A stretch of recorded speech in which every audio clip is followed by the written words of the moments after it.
This podcast is being brought to you in part by the veteran-founded Hero Soap Company located in Phoenix, Arizona. In today's environment, we must be aware of the products we apply to our skin. As a two-time cancer survivor, I cannot afford to take chances, and I use these products myself. The soaps will leave you feeling clean and refreshed. All the products made by the Hero Soap Company are made in the United States with the highest quality ingredients sourced from companies in the United States whenever possible. The products are made in small batches to ensure high quality and contain premium essential oils and fragrance. All hero soaps are created without synthetic colorants, parabens, and sulfates that are irritating to the eyes, skin, mouth, and lungs, and are cruelty-free, meaning these products are not tested on animals. Each 5-ounce bar of soap is handmade in Phoenix, Arizona, and the body wash is available in 8 ounces with such refreshing scents as lime, bourbon, and frost. You will absolutely love this soap. Please also check out their gear for sale. All the products are reasonably priced. Being veteran founded, the company understands the dedication and sacrifice that each family makes to serve their country. A portion of sales is donated back to charities such as Operation Finally Home, Operation Interdependence, and the Gary Sinise Foundation that are focused on helping veterans and our first responders. Over 1,000 bars have been sent to our deployed troops. Please check out their website, herosoapcompany.com, for pricing and a detailed description of all the products. Now, when ordering, please use the code RAP for a 10% discount. The company information will be listed in the podcast notes.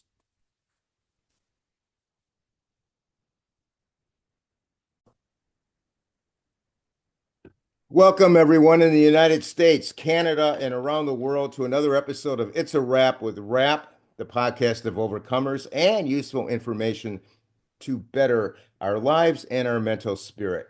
I am your host, Ron Rappaport. I would like to thank all of our listeners, viewers, supporters, and sponsors for helping to make this podcast such a success. The podcast is being heard on all major platforms and the podcast website, it's a wrap with rap.com, where you can find all the episodes, previews of future episodes, and great products and services offered from our sponsors.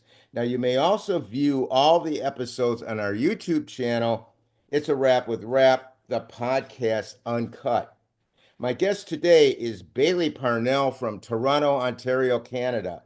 Bailey is a world-renowned speaker, theorist, entrepreneur, and pioneer in the field of digital well-being. At just 22 years of age, Bailey was named one of Canada's top 100 most powerful women.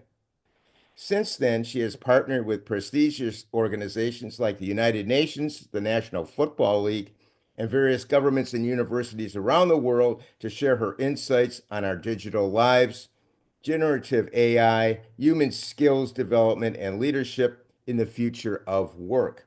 As a thought leader, Bailey has shared stages with heads of state, consulted on popular TV shows such as The Survivor, and collaborated on research and initiatives aimed at helping people learn the skills they need to thrive personally and professionally in the future.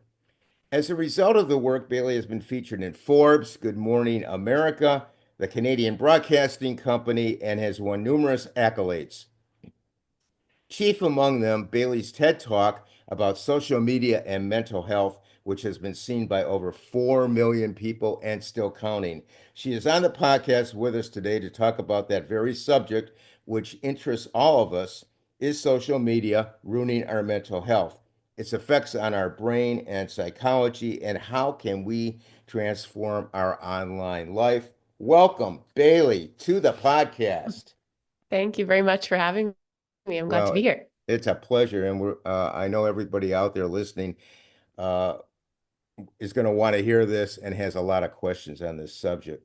So let's start out. Tell me, or tell us, what prompted your interest in the field of digital well-being, and how would you define that term? Yeah, that's a good question. I mean, let's start with how I define it, and you can see how I got into it as well. But I define digital well-being as honestly just well-being. And if you actually look at the name of my nonprofit, the Center for Digital Well-being, most people won't see this little detail, but in the logo, there's actually brackets around digital. And the reason why is that when I go around and talk to people and I say, like, how much time do you spend in digital environments, especially when you get into things like the workplace? They'll say, 80 for 80. Over 80% of the rooms that I'm in will say that they spend 80% of their time in digital environments, including things like email and Slack. And that includes Zoom. It includes social media, of course, which we like, which we're going to talk a lot about as well.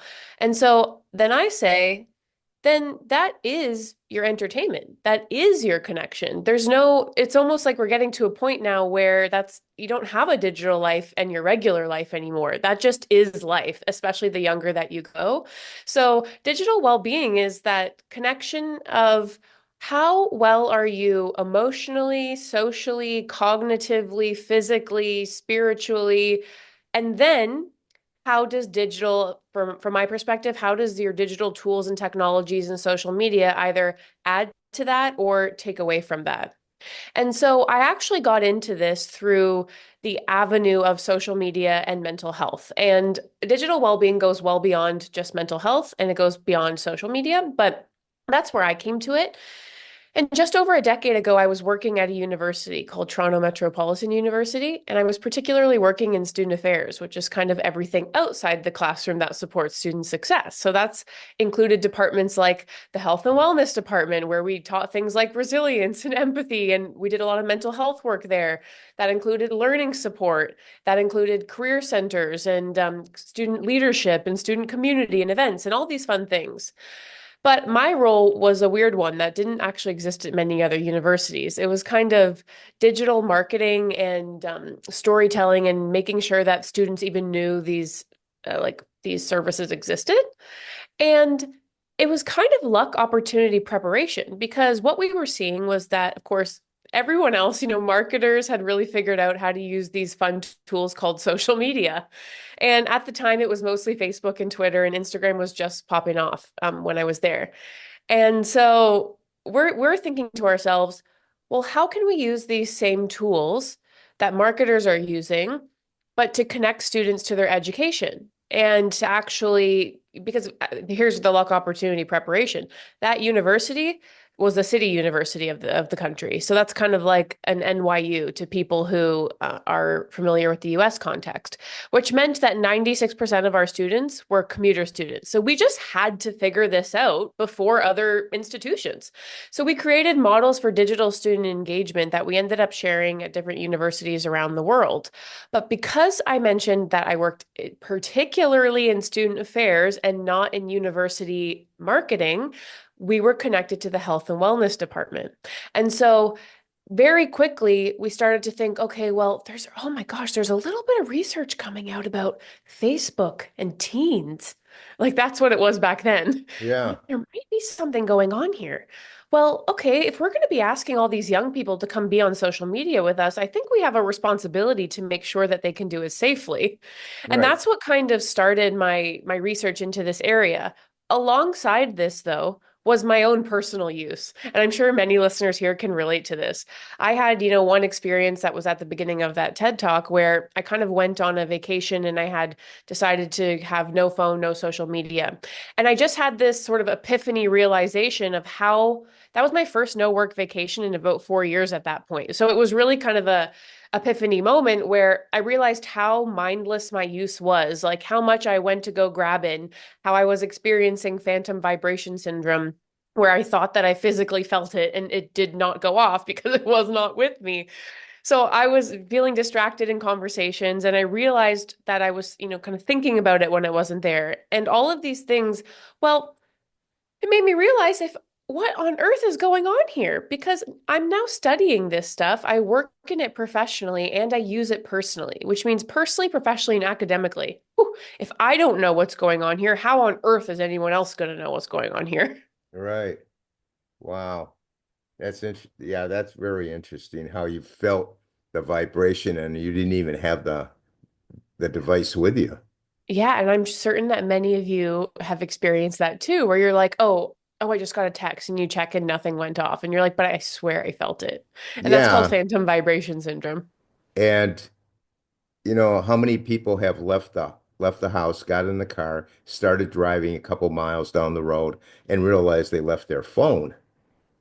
And you're going, Yeah. "Oh my God, I don't have my phone." It's like somebody cut your arm off. How am I going to make it Yeah. home? It's Yeah, and that's what I mean by it's not, you could make an argument. It's not just digital life anymore. It is life. We are used to being connected to other people one to yeah, one these days, as opposed to, say, calling a household and, hey, is Ron there? Can I speak to him? We right. are used to being connected in real time. So not being like, hey, let's have a phone call at 7 p.m. It's whenever you want to make the phone call. So we actually have changed our life because of these tools and digital well-being is really, can this serve us or not? And in the world of social media, it's kind of a similar question. It's, is this serving my health and life and well-being and goals, or is it taking away from them? So, what are the reasons you believe social media can be so harmful to our mental health? And why do you classify it? I know you classified it as risky behavior. Right. That's right. Yeah. It would be more useful for everyone listening to think of social media in your life in the same category as you would think about risky behaviors like driving, drinking, drugs, and sex, really. Because a risky behavior in psychology is simply something where when you participate, you expose yourself to potential harm. And we know for sure now that you expose yourself to potential harm on social media. For example, and these are some of the risks that you probably saw, you can compare yourself more. This can lead to you feeling bad about yourself. You can feel depressed. You can feel anger. You can feel resentment. You can feel trauma. You can actually be traumatized through other people on social media. You can experience PTSD because you just don't know what's going to come up in a scroll. This list literally goes on forever because of all of the potential risks that you might Right. encounter as a user of social media. And that doesn't even get to the offline. Like if you see like me holding my device here right now, there's things like you might expose yourself to more sedentary behavior where you're not moving, which can cause an issue to your health. You might experience carpal tunnel. You might experience eye strain. So we're actually getting into like physical health and offline risks.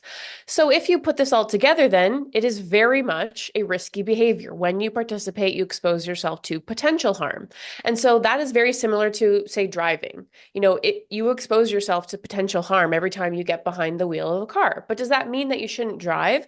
Not necessarily. Does that mean that you shouldn't have a glass of wine? Not necessarily. It just means that because we approach it that way, we've learned to understand it differently. We've learned to think about how do I need to be feeling about myself before I go do these risky behaviors? When is it safe for me? When is it not safe for me? What are the guardrails? Like, what are we as a society or as parents or as friends saying that it's okay to do this or it's not okay to do this. Like maybe we think it's okay that you can drive, absolutely, but it's not okay to drive above a certain speed limit near a school. Sorry, we've decided together that it's just not. It's just not good for anybody. So these are the things where if you think about it in this category in your life, like when you wake up in the morning, how am I feeling about myself? Should I be using right now? That would be more useful for you than just thinking about social media like another communications medium like the TV or the radio.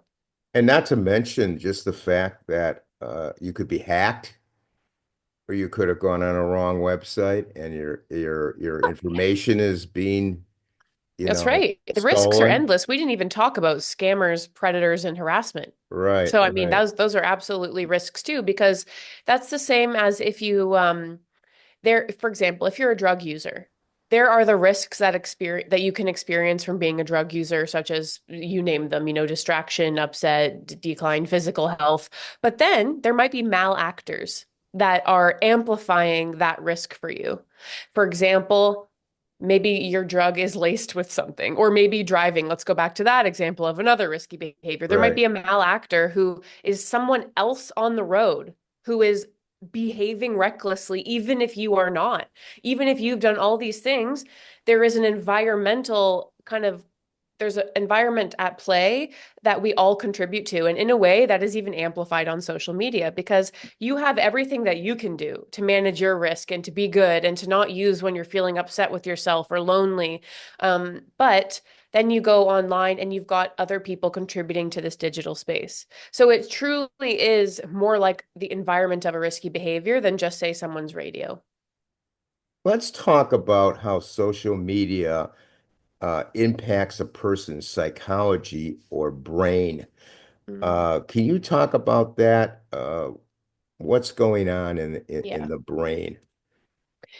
Yeah, there's a number of ways, and I should be clear here though, even though we always want to know what is the risk up front, my actual approach to social media is that, like any risky behavior, it deserves a harm reduction approach, and that there can be good here too. I think many of us would agree that there's a lot of good that can come from Sure, sure. driving or a bottle of wine. So, what it can do to your brain is is largely a response to how you use it and the content that you consume. But there are some things that are true.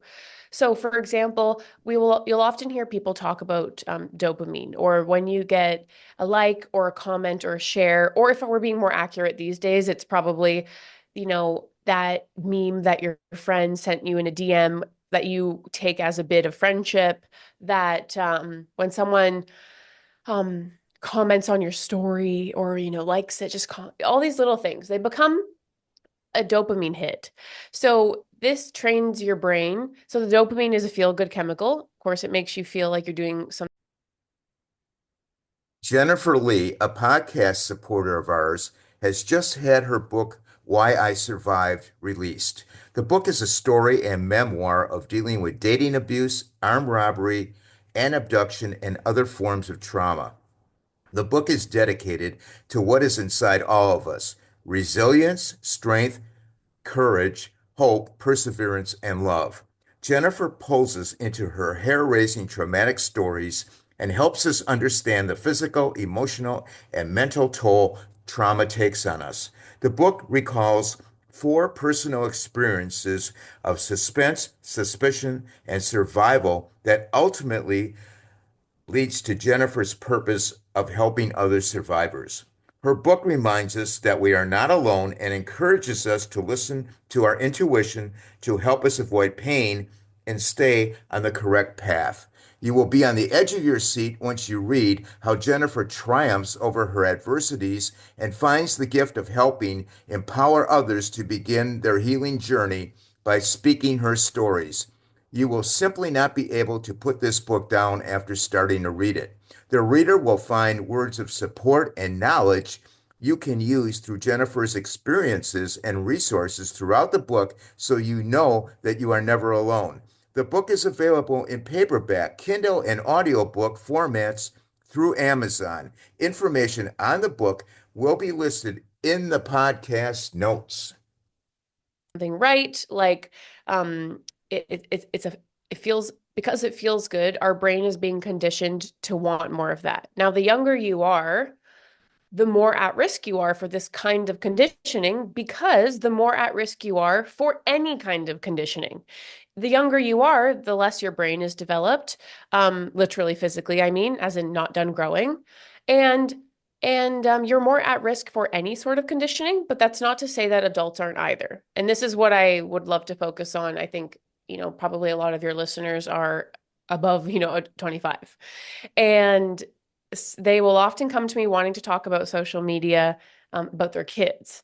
But when in fact, they are spending so much of their time there as well. They're just consuming different content. It may even be a different platform and different content, but they are still absolutely in this risky behavior. And then they don't even want to talk. Let's talk about seniors. Senior social media use is another whole area of this that comes with its own set of risks and things that take special consideration that we see in the senior population. So there's one thing it can do to your brain. It can condition you to want to be coming back to this in a way that's not mindful for you, where you're just like, oh, I just closed Instagram and I literally just opened it again. Like I closed it and I opened it, and this has happened to me. Or I'm feeling anxious without my phone, or I'm getting frustrated at everything I'm seeing on Facebook, but I'm still doing it. I'm still doing it. It's like me saying to you, I don't like this wine that I'm drinking, but I'm still drinking it. I'm still Yeah. drinking the whole bottle of vodka. I don't like it. And Yeah. it's like, wait, if you were you're advising me, you'd say, Bailey, then don't drink it, or get something else, or change the content, or change the environment in which you do it. So that's kind of what we're talking about. Other things it can do to your brain. Well, this might link with like things we were saying, like, are you sedentary? When you're using, you're not moving, you're on your screen. So this might affect your things like we mentioned arm, your lower back, your neck pain. And this stuff is going Yeah. to affect whether that is coming from, it comes from social media or whatever, that's going to affect your quality of life. And we just Absolutely. might not realize that it's also linked to our social media use. We might think it's from sitting at a desk all day. And yes, that happens too. But, I'm looking at you on my computer and my head is up. My head goes down when I'm looking at my phone. The other thing is, the pinky. People because they're used to holding their phone like this, if you can see, if you're watching the video, it's kind of resting on my pinky, will report more strain here on this little pinky. Never thought of Now, that. yeah, exactly, right? So, and they'll Yeah. just be like, oh, I'm so sick of typing or something, but I have to type for my job every day. So it can affect your quality of life and really including that big old brain in many ways that we just might not realize. Do you think this usage makes us less trustful people? Yes. Really? Yeah. Yes. Our exposure to other people on social media is makes us less trustful of the other human for a number of reasons, really. First, let's talk about the negativity bias of the content that is served to you. Your brain, even before social media, has what's called the negativity bias. This was a survival mechanism long before social media existed. And this is pretty simply that your brain is going to look for threats, things that might harm your survival or impact it negatively in some way. That's not surprising. It's going to store it though. It's going to be register those negative threats much faster, and it's going to store it in the long-term brain much quicker and longer.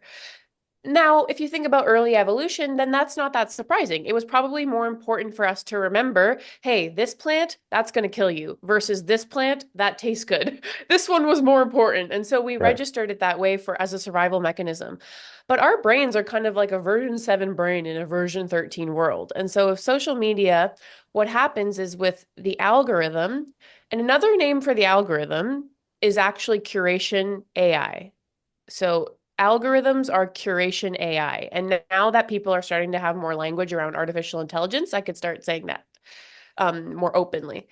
Like that's what that is. So what happens is the AI picks up on how you're using, and it might pick up on the fact that you've paid attention to these negative stories more than even you realize because it's an unconscious bias. So the Right. AI is like, "Oh, you like this. You're engaging with this. You sent this to someone. You gave an angry face on it." Even you giving an angry face is still a recorded transaction attributing value because the AI does not always know your intention behind the comment. Right. So they just register, for now anyways. But they just register that you've engaged with this. So then it serves you more of that. And this starts to create what we call the filter bubble. What gets in your filter and out of your filter. In the filter is probably more of what you've produced. And you may have heard of also the phrase called the echo chamber, which is that like you start putting stuff out into this bubble and it starts getting fed back to you in this sort of loop, like an echo. So this going back to your original question, this is just one aspect of social media, by the way. Yeah. But going back to your original question, does this make us less trustful of other people? Yes, of course. Because if it's like if I watched the news all day, every day, you would think the world is absolutely falling apart. The countries are falling apart. People suck. They are worse than they used to be. Generations hate each other. When in fact, on a whole, if you're looking at like hundreds of years of human evolution, we've only ever gotten over here, more free. We've only ever gotten more healthy. We've only ever gotten more safe. All these things that I would be able to like maybe convince you that we are at the height of human of human welfare, even though it will absolutely not seem that way to anyone listening if you have spent any time on social media or Yeah. just like on a constant stream of a news channel, which also is built on a negativity bias, right? Wait, getting back to this algorithm, which I Yeah, yeah. guess everybody has, in other words, these platform companies are taking what you go online and then they're accentuating it by sending you that kind of content. Does that cause any desensitization? In other words, somebody out there likes mixed martial arts. Hmm. So they're going online to find out about mixed martial arts. Okay, so they're getting all these, and I'm just using it as an example. That's all right. I mean, I don't mind mixed martial arts at all, but they see all these fights and Hmm. all this. Can this be, or maybe they like crime or looking at robberies. Yeah. Can this desensitize us to what's actually going on out there? Yes, I think so. I think that anyone can be desensitized to probably anything given the right conditions and social combinations. And I mean and that sounds dark, but this is kind of getting into like deep psychology. I think yes, I think anyone can be desensitized to mostly everything given the right conditions. Now on social media, those conditions might just be that um you watch this a lot and the people commenting or remarking on it are doing it in a joking kind of way, or they're laughing at it, and so then you see it out in the world and it's like kind of funny for you, or it Yeah. seems um like people shouldn't be upset at it. I'm trying to think of an example straight away, Well, but I think one of the I can think examples of that, lots with the recent election, to be honest, like with the way that people are handling women's rights online, and it's just, yeah, I think a lot of people have been desensitized. There's this concept called Overton's window, which I was familiar with when I was back in media. My first degree was in media production. And the idea of Overton's window is if you push people beyond their comfort psychologically, if you push them so far that it is uncomfortable for them, you can come back halfway. Let's say I push you, like I'm at step 1 and I push you to step 5 and you're uncomfortable and that's too far. I could probably bring you back to step 2 or 3. And Overton's window is like it's a political tool as well, right? So it's like if I make you feel that what's going on in US politics, in 2016 was Overton's window. It pushed a lot of people far. And it was like, oh my gosh, what? This is politics? But then it brought it back to like 2 or 3 to make it seem like, okay, well, at least it's not a 5 anymore. This happens on social media all the time. You get the 5, the level 5 over and over again to make you think that this is like, what on earth? But then it starts to become a bit normal so that when you come back to level 2, you don't even realize you've still moved up a level. yeah, You've still moved up a level. I hope that makes sense. I hope I explained that well. what comes to my mind is, for example, say 50, 60 years ago, if there was a murder or a shooting, Mhm. that was big news. I mean, Right. that was just huge. And now you can read about shootings all the time. And it's just like, oh, another Oh, shooting, yeah. So that Oh, on I social think, media, you would think shootings are up.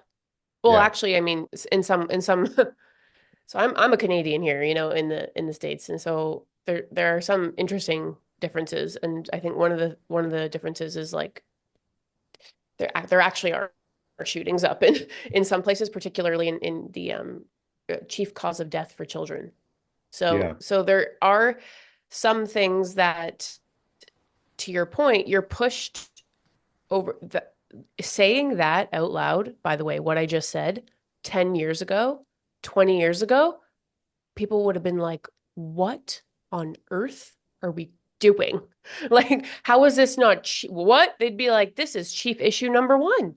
But over Yeah, the last decade, Overton's window has been pushing further and further into what you might feel is normal so that it yeah, doesn't seem like such a shocking thing anymore. right. So you're just right. That's why though, when this becomes something and you're on social media and this is happening in the as an unconscious bias, negativity bias, the filter bubble for maybe 3 hours a day, because that would be an average use level, even 4 hours a day. And then you're like, why am I so stressed? Or gosh, I just think the world is falling apart. I would be saying to you, let me take a look at your social media for a few days. Let me take a look. Yeah, absolutely. Uh, this is kind of a little bit, I don't know if it's on topic or not, but I just wanted to get your opinion. What do you think about selfies? People who are always taking pictures of themselves. Random. Um, I have thoughts on everything, Ron. So yeah, that's my problem. They're usually backed up. So you can selfies are I have two, because just like everything on social media, I can give you the good side and I can also give you the dark side. And the normal side of selfies is that humans, especially young people, when they get into puberty till about 25, are in a normal phase of life where they start going outside of the family to compare themselves and construct identity. So to take selfies even happened when there was just the digital camera and it wasn't going on social media. And I know this because this was me and my friends. So so that is like to view the self, to even be in a mirror, that's not totally new. However, there is a bit of trait narcissism with selfies. Um, there's just a bit of like if that's what you're doing. Selfies also have kind of a different we should maybe characterize these days because I think it's changed even a little bit. Like maybe 10 years ago, we were always talking about this kind of selfie. Like I look at myself in the phone and I take the photo. Yeah, But if you talk to some young people today, they might consider a selfie as just a picture of you. And you wouldn't be able to even believe the way that we set up pictures of us these days. So there's almost like that's like a full production, that's like on a tripod, proper lighting. That's kind of widely understood now. Um, and so some listeners might not have considered that a selfie, but that is still someone taking a capture of the self and with maybe just a bit more effort. So that is a bit of trait narcissism, but even narcissism is something that can be oriented well, right? Like yeah, it can be if I always forget who this quote is by, but it's like if you want to see real change, orient people's selfish aims towards that change. yes, absolutely. That's a good quote. Uh, What do you think about them? I find, like you said, I think that people are narcissistic. I think they're just self-absorbed with themselves. But I think it's definitely, like you said, an age thing. And you don't see adults doing it as much as younger people are doing it. I mean, you see adults.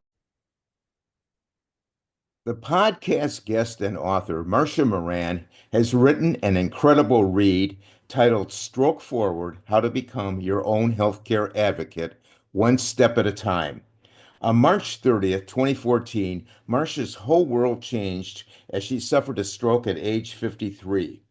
If you are someone who is a patient with a serious brain injury looking for hope and insights into ways to keep moving forward, or a family member or friend who has been thrust into the role of guarding over someone with a brain injury, you will discover that you are not alone in your quest to be the best caregiver you can be. The book is stroke specific, but the author's advice has many applications with added perspectives included in the text of the book from healthcare providers, Marcia herself, Marcia's husband, and friends. The book is more than just a book about stroke or victims of it. It is a story of bravery, love, and resilience. Holding a master's in business administration, Marcia has written over 50 business plans and created value by strategizing how companies could remain relevant as the world changed around them. When her stroke turned her world upside down, she applied her planning and strategy skills to become whole. Her journey of learning to become her own healthcare advocate, one step at a time, is shared in the book and will benefit everyone reading the book trying to navigate the healthcare complex. This book is a rare combination of intimate personal experience, medical education, and practical advice. The book is available from Amazon in paperback and ebook formats. Information on the book will be listed in the podcast notes. It's doing it, but they're maybe doing it on a trip or something like that. But they're just not walking down the street taking selfies every minute. Yeah, and I think that's also definitely generational, and it would be worth investigating it, like understanding it, and not just it's not just self-absorption. It's like sometimes you have people listening right now, and you've been capturing your entire kid's life on Facebook, and then wondering why they also find that a normal behavior. And so we've contributed to it as well, right? Yeah, And therefore, kids these days actually don't know life without social media. They don't know life without the digital extension of themselves, and that's why again I'll repeat, it's not digital life for them. It's not even my social media life. That's just life. That yeah, is life. That is how you connect to other people. That is how you connect to your friends. There has been no other version of the world. exactly. Can you explain to us what you found out about the time intervals that we spend on social media and the effects it has on us? And is there, would you recommend to the people listening to this, like only use it like for so many hours a day or whatever? Mm, yeah, yeah. So when I first put out that TED Talk in 2017, we had done research at the university where we were asking over 1,000 students how much time they spent on social media, what they liked and didn't like, and all that stuff. And they were self-reporting spending 4 to 6 hours a day, some of them, and 2 hours a day was pretty common as well. So either way, um, that's a lot of time in a day. Now that time can either work for you or not work for you. So that is a question I get asked a lot about screen time is like a big thing. And then within world of screen time, social media time is its own separate thing. In I would say I have two things to say actually. Okay. What matters most than the time, the quantity of the time is the quality of the time for your mental health. Because 30 minutes on TikTok is not inherently worse than 30 minutes of reality television. If you are being entertained, like you're actually, and if you are actually laughing, maybe you're actually learning, if you're actually connecting to someone, and this is having a positive effect on your mental health, then I don't think it's inherently worse. Maybe it's a little bit worse for the attention span, but you could argue reality TV is worse in other ways too. So it's like, um, so there's that. I mean, the quality of the time is that if it is actually good quality, then spending an hour there of entertainment, again, well, if you're sitting 3 hours in front of the TV being entertained, I'm not sure it's inherently worse. If, though, you are not, or you're not very mindful with how that time is, then you are putting yourself in a riskier situation without being mindful. You're saying that for these hours, oh, an hour has passed and I don't, oh my gosh, I spent an hour here and I don't even remember what I looked at. Well, if you were telling me with any other risky behavior that you spent an hour there and don't remember what you saw, and that happens every day, I would be saying that's a concern. That's called blacking out.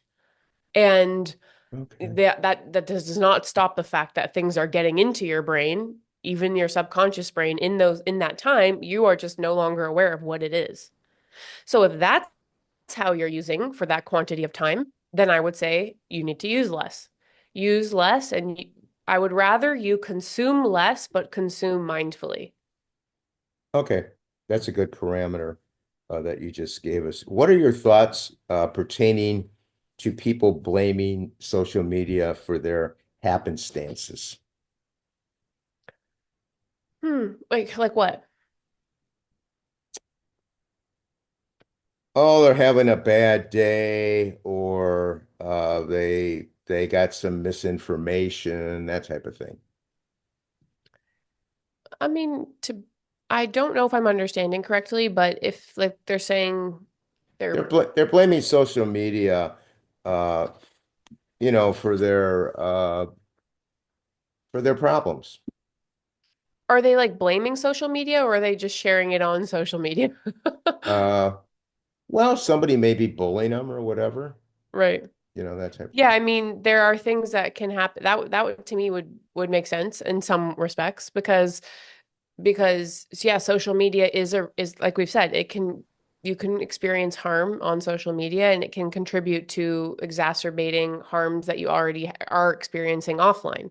So Right, to realize that social media might be part of that cause actually would probably put them ahead of a lot of people because a lot of people are using it, most people I would say are using it mindlessly and not even realizing how this contributes to experiences like stress or frustration or focus. And they might not even realize, hey, I'm not moving ahead. Like there's other things happening in my life that I don't like, oh, I'm not treating my body healthy, or I said I wanted to cook and I was gonna cook more natural foods. I don't know. You tell me. Like I'm yeah, gonna go to the I was gonna go to the gym more and I'm not. right, Well then what are you doing? What are you honoring in place of that? And a lot of people won't consider social media. They'll just be like, "Oh, what am I doing? Like I'm not doing anything." Well, you're doing something. You're right. doing something maybe not mindfully, but it could be social media. So there's that part of blaming. There is also, step 5, which is in my 5 steps towards safe social, which is not in the TED Talk, is to hold responsible parties accountable. And if it's thought to be a risky behavior, like sex or drugs or alcohol or driving, then a multi-pronged approach is required for people to be able to use this safely. And that means that all responsible parties have work to do. So could the government do more? Absolutely, the government can do more because we know for so long now that this is a risky behavior. All of this stuff we've just talked about for 45 minutes is a potential risk of using, which Right. means okay, well, maybe we should have some regulation here then, because we were 24 years or 20 years in now. We know it's not like day one anymore, people. We know there's some risk here. We know that Yeah. I can change your mind on things with a bit of social media exposure. I'm telling you, I can do that. If Oh, I I feed I you know the you right can. even with Yeah. my credibility, I could tell y'all something here right now. And I could give you the right post or the right meme or the right AI generated piece, and I can change your mind on something. So if I can do that, you best believe then we know that's a risk happening. Okay, you're getting me going, Ron. But then can the media companies themselves do something? Yes, because like we said, we are 20 years in now. We know that there are risks here and that you are making money off of people engaging in this risky behavior. So that's part of it too. Can parents do more? Yes. Can educational institutions do more? Yes. But then at the end of that list too is you. Can Yeah. we do more and take ownership of our life and our responsibility and how we use and how we experience it in our mental health and the environment that we create for others? Remember, like how we are driving on the road creates the road that other people have to drive on. So, Right. how are we using? How are we posting? What do we think is okay? Are we double checking the things that we share for misinformation? Or are we just sharing it mindlessly because we're angry in that moment? Well, that creates the digital environment that everybody else operates in. So it's kind of it's a multi-pronged approach.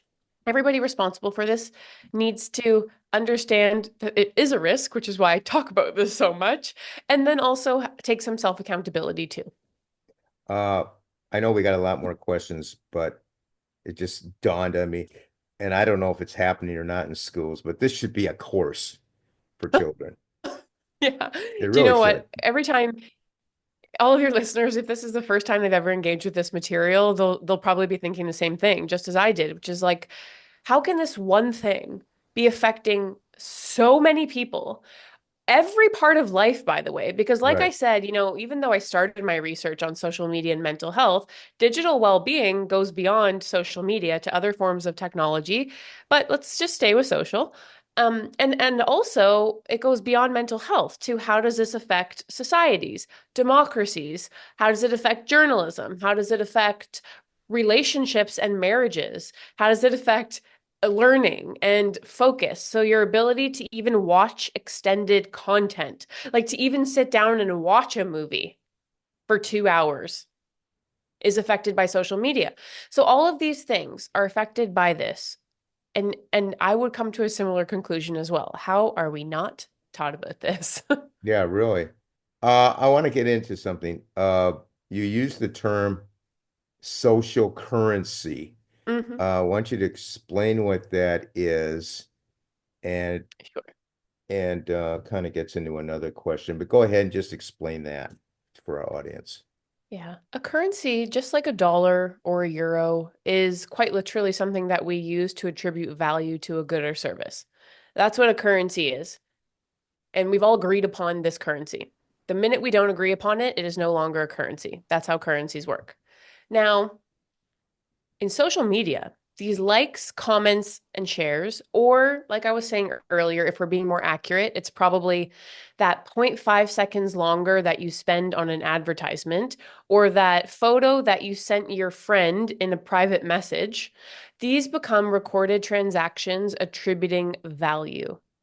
And within the context of social media, we have agreed that on the same value, these likes, shares, whatever.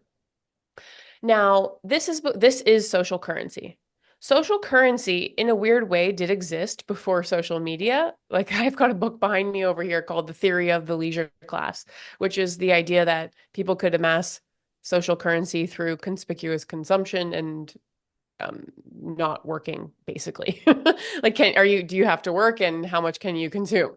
So that was happening a little bit before social media, but because of those likes, comments, shares, and our ability to quantify this in a way, we now have social media currency. And this has absolutely transitioned over to the world of real currency. So Uh-huh. social currency means dollars now. Right. And you know this because if you're listening and if you've ever followed an influencer or something like this, then we know that when you have a certain clout or following, that can literally mean access to different things. It can literally mean that you get things for free or products or experiences that are not available to those without this currency. So that is social currency, but then it also means forget the influencers for a moment, how you use it, just an everyday person using social media. If this is a recorded transaction attributing value based on how you spend your attention, then how you spend your attention really, really matters. It actually matters. We in marketing we call this the economy of attention. It means that every time you give something that like, or let's pretend that you're watching a video because you hate it. Like actually you don't like it. You're watching it because you hate it and you send it to your friend and you say, "Oh my gosh, I can't believe this." Well, the algorithm, otherwise known as the curation AI, does not know your intention. What they know is that you've rewatched this video 5 times and sent it to your friend, which means the creator of that video is getting social currency. So how you spend your attention actually really matters. Yeah. It means that you can do it with intention, what you want to spend more on, what you want to spend less on. What do you think, or why do you think people struggle to be authentic online? And should we be skeptical that people are editing their social media? Yes. Everybody is everybody is putting up a view of themselves that they believe is acceptable for public consumption. And honestly, again, you could say that was happening even before social media. People behaved differently when, for example, they went into the office than they did when they were alone in private with their family or friends on the weekend. Now there's a bit of blending. What younger generations believe is okay to share publicly, other generations might not think so. They might actually feel uncomfortable thinking that that was supposed to be private, but others really don't see it that way. They think this is okay for public consumption. I actually think you do you. Like my general sentiment is is there's absolutely things I would consider myself more on the private end of things, even compared to some people my age or like who that came up with social media as well. But if other people don't see their life that way, that's okay. Like you can share it. There will be consequences though. Because remember, we said it is a risky behavior. So Right. there are consequences when you expose that much of yourself. However, it is their choice. And yes, people do edit themselves for what I worry about is people who overshare. Well, can I even really say overshare though? They might not deem it over. They might not deem it over at all. So people who share a lot of their life for public consumption have to be extremely vigilant about who they are and like what matters to them. Because what you don't want is to become a product of other people's opinions on social media. And Right. you're going to get them. That's the risk, right? Like if you put out any version of yourself, even something that you think is happy with you and your friend, or you and your family are on a vacation, and somebody comments and says, "Oh my gosh, I can't believe you would let your kid wear that in that location." Well, Yeah. okay, so now you might be thinking about your own life and how you conduct yourself. That is a risk. So it goes, I guess, yeah, I don't know if I answered the question. No, you did. You did. Is there such a thing as digital literacy training? Yes, digital literacy is similar to literacy of other things. It's like, do I understand literacy? You probably know as like language, and do I understand how the mechanics of English work? But let's just reapply this to the world of digital. Do you understand the mechanics? Do you understand how these tools work? How you can achieve outcomes that you want to achieve? Do you understand um, how they affect your life? Do you understand, for example, what misinformation is and how it's different than disinformation or malinformation? Do you know how to identify these on your feed? Do you know what a website like Snopes is or something like this that might be a fact checker? It's a fact checking website is the only thing that they are contributing or that they're passionate about, I guess that they do. So this would be digital literacy. Do I know the language of it and am I able to use the tools and use them safely? One last So there should be question. training for it.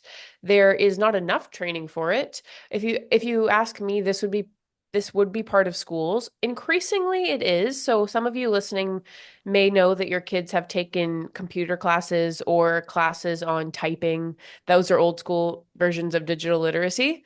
A typing class is considered a version, if you ask me, a digital literacy training because you have to understand the mechanics and the tools in order to be able to play with the language.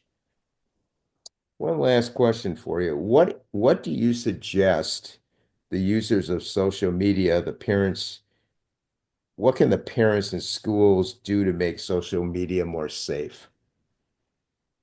Well, one thing we didn't talk about just briefly was that in my master's research about this, what actually came out as the most important thing for how people experience social media, so whether or not they had a good or bad time, was actually how they felt about themselves offline at time of use.